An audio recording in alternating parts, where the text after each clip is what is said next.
ilanga sahamba sayiSwazini babekhona abanye ababekho ngalonyaka esasihamba ngawo kungekho ngisho ipassport bese kuyisikhathi leso senyanga yezulu senzela abangazi ukuthi bazi ukuthi ubukhosi bala ekhaya bonwa kanjani masifike eSwazini kwasabatha kwaphela kwase kusuka sekiwe esigcawini ngakusasa ngesonto kuyogidwa masifika laphana esigcawini kuyogidwa kwathi kukuhle kugidwa wayengakafiki inkosi uSobhuza wasibili ngaleso sikhathi ubaba wayehleze esihlalweni inkosi inyanga yezulu mayehleze esihlalweni bese engena uSobhuza chahla mayesehlezi bese kusuka ucaca ukuthi manje lemvula ezayo kuzokwenziwa njani manje mangaphosi noma kodwa unkosazana wayekhona isikhathi kwakwakajali ehadini aphuthume ezenkosini inyanga yezulu ephuthumisa isambulelo inyanga yezulu bese siphebeza siphinde emuva isambulelo hawu ubaba nange ephebeza isambulelo izulu linje ma efika uSobhuza sehleli ngaleso sikhathi hayi sisihambisile sibuke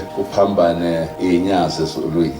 uyabona icothe lafika kwena lalinoqhinsi olukhulu uzokuthi mpe mawuke labakhona eduze kwakho kodwa okwangimangalizayo ababekhona abawofakazi balo le ndawo okwagidelana cishe ithenga ngethempeli kanga leyo ndawo imigida izangeni yaqhubeka kwaze kwashaya isikhathi sayo mayiqhubeka kushaya isikhathi sayo mase sisuka sesiphuma la ngale ngaphandle kwethempeli siyafika gijima ikhukhulu kodwa la kukhona uThixo akholutho ubuNkulunkulu sibona kanjani